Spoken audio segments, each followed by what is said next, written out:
PD array. And a PD array is something like an order block, a fair value gap, a institutional order flow entry drill. A long list of things I've already mentioned in other videos. But this right here indicates that we have turned the corner. And now if it's going to go from the low end of that fair value gap, where is buy side? Where are the inefficiencies in terms of a premium? We have this high to that low. Right away, we have this inefficiency, we have this inefficiency, we have this inefficiency, and then the buy stops resting above here. And that's high probability draw on liquidity, because watch, over here we have this. All of this is open. All of that right there is open. So once we start to trade higher, you want to look at how down closed candles should be supporting price advancing higher. We moved, bodies stayed within the context of that daily fair value gap. The market trades up, we have a down closed candle.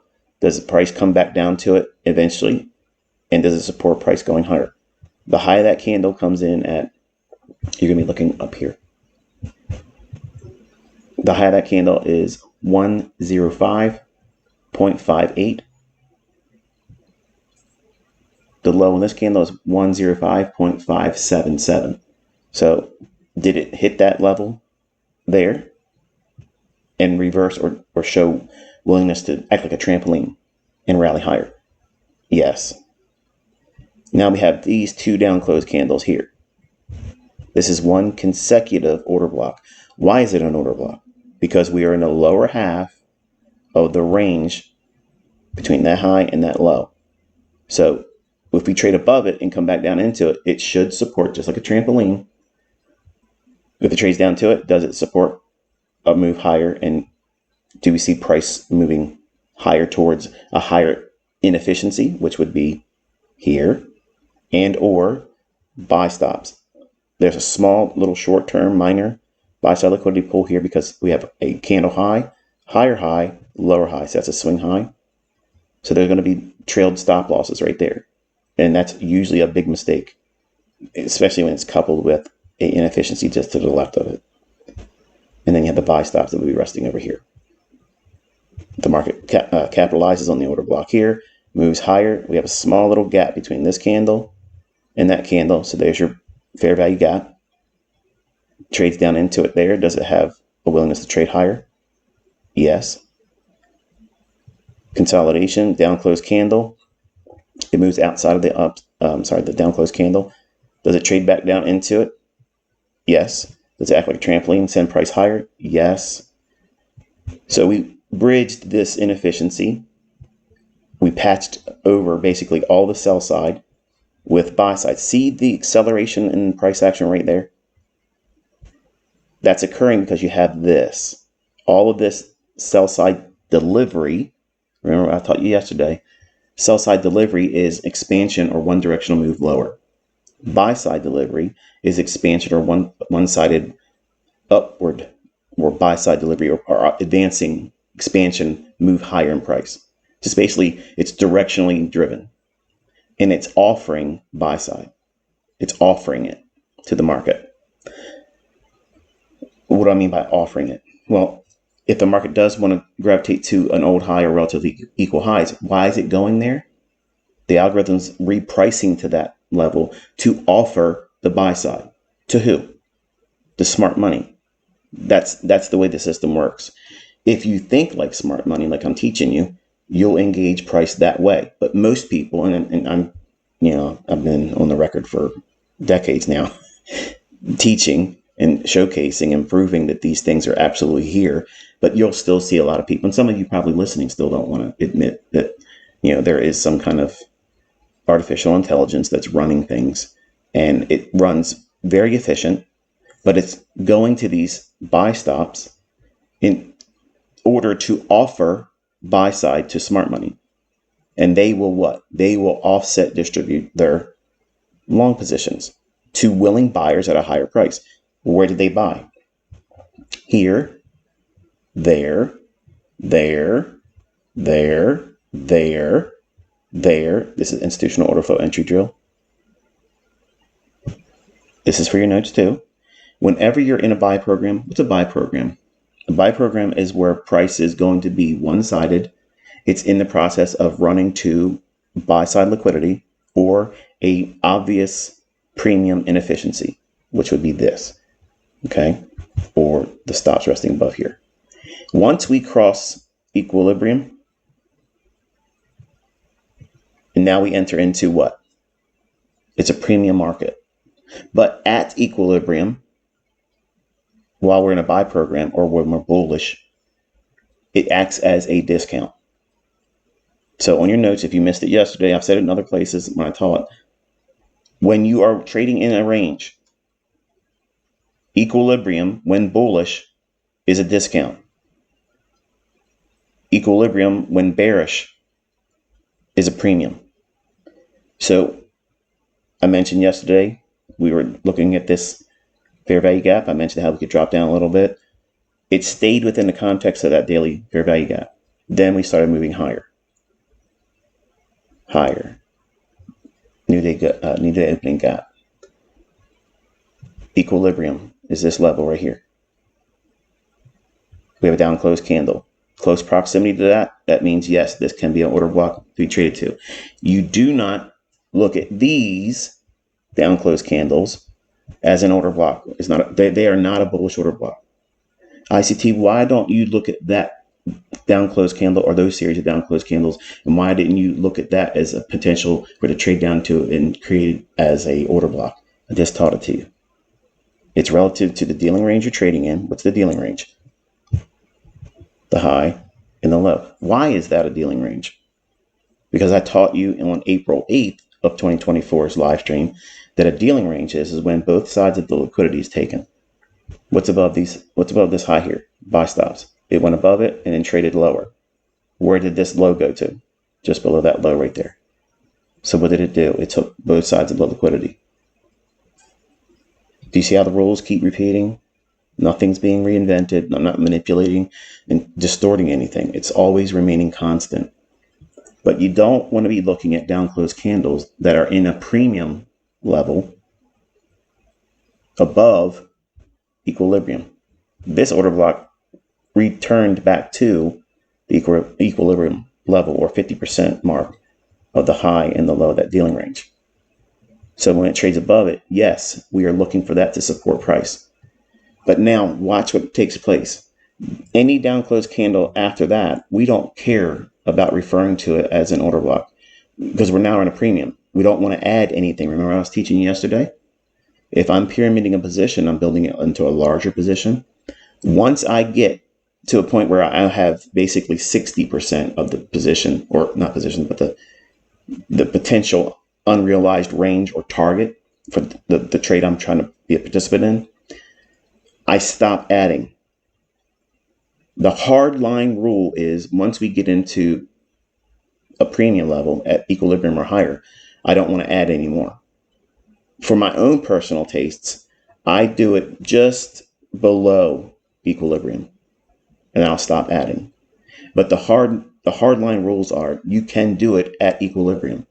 But once we go above, if we have any situation like this, don't look at any down close candles.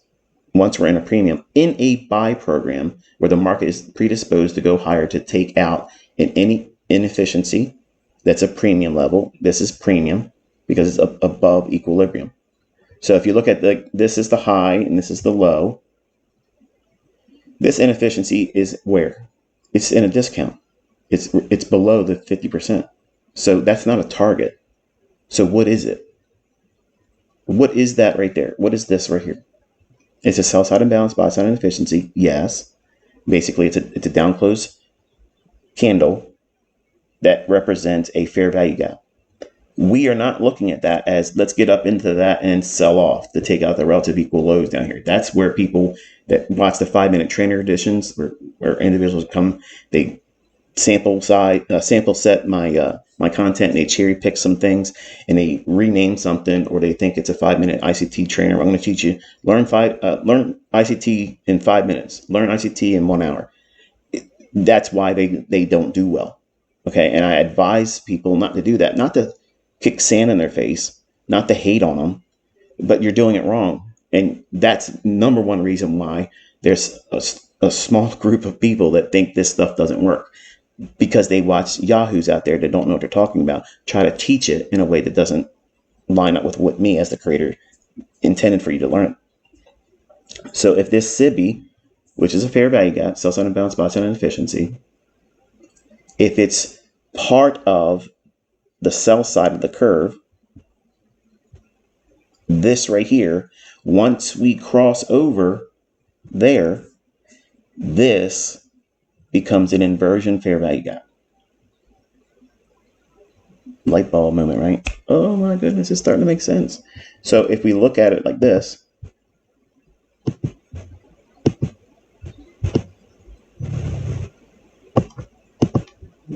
see how the down close candle goes right into the old inefficiency. Everything part of a market maker buy model, because that's what this is, has to match up with the sell side of the curve. Sell side of the curve is, when a market maker buy model, it's the initial down run. And then the market claws its way back up to clear out the original consolidation and go above it where the buy stops are going to be resting. So you use all these things like a rock climber does. Okay, if you ever watched a rock climber, and I've used this analogy before, when they go up to a surface of a rock or a cliff, they look at it and they see where they're going to grab, where they're going to use for a foothold, and they can do it in a minute or so. They can already plan their route, and they've never been on that rock surface before. How do they know that they can trust their plan of ascension? How do they know that they can trust that? Experience. See, when you're looking at this rock surface or this cliff of price action from this high down to that low, my mind is, okay, we're going to need to use this. We're going to need to use that. We're going to need to use that. And the zenith, to get to the top of it is here. That's my goal. But all of these price points here are footholds. I'm going to wait once I get to these areas where I can grab on to something that gets me into this vicinity where I can place my foot under that. Then I'm going to wait for a new handhold, a little area where I can put my hand on it and then pull myself up to get into this area. So these are all known. They're static. They can't hide them from you. So when you know that, you can take the very casual approach to seeing, oh, well, this is where I want to focus. And when price does in fact get above it, like a rock climber, they're going to want to use it as a foothold. And they climb up above it. Another foothold. Climb up into this area here. Foothold. Same thing here. This is not support and resistance, folks. As much as they want to call it that, you'll never see this in any classic support and resistance theory. This is all me. This is all coded. It's all algorithmically designed. This run here, look how it completely shoots up and re-delivers all of the sell side delivery here. All these expansive candles that are down closed. That thin price action, real quick, sudden movement lower, it's replicated with the movement up. What does that tell you? That's a signature that you are absolutely going to see the buy side get hit. That's designed to be there. It gives smart money. You're going to probably hear a little bit of sound in the background. I apologize. I'm in my office today, and the vent with the air conditioner is going to probably compete with me. Don't write comments complaining about it, because all I do is ban you. I don't want to see you bitching and complaining. And don't ask me for more breaks, okay? If you can't pause or come back and rewind the video or watch it later on, that's on you. I'm not going to slow down my roll because you can't keep up. It's recorded after all. But this quick delivery and price action, that matches the quick delivery price action on the downside. So when I'm talking about I want to see certain signatures in price action, that's a signature. Just like I want to see when price starts to rally, every down close candle that offers a fair value gap. If you're in a buy program, you are not thinking, oh, I'm going to go up here and sell short into that, or I'm going to go and sell short into that, or it's going to go up to here and then I'm going to sell short into that. You see how you have to have an understanding of the higher time frame. You have to flesh out a narrative why price should behave a certain way. And that's the reason why you're not going to get these 5-minute trainers out there. These guys that are trying to make these revamped versions of what I taught because they want ad revenue. They want attention. They want clout. But they're not able to do it. They're not able to explain it properly because you're getting it for the first time here too. And it's for free. I want you to learn how to do it. I want you to learn how to do it well. So you can see how once we got through it, both fast movement lower, fast movement higher, down. Look at the bodies respecting what? What is it respecting? The inefficiency. There's no support resistance there. It's the fact that that inefficiency is being referred to by the algorithm. So now it will do what? It will then run from there to go to the buy side right there. And that's what you see. Then you have relative equal highs, which they'll leave in place so that way people will trust what? They'll think it's resistance. So if anybody sees that as resistance, retail is going to want to do with that. They're going to want to go short. They drop it down. Where does it drop to? What's this level? That's equilibrium. So the market comes all the way back down into equilibrium, rallies, and then we blow out the highs. I apologize. I wanted to get that portion out of the way before we got to the 8:30 news release. But now, excuse me, I'm going to go back up to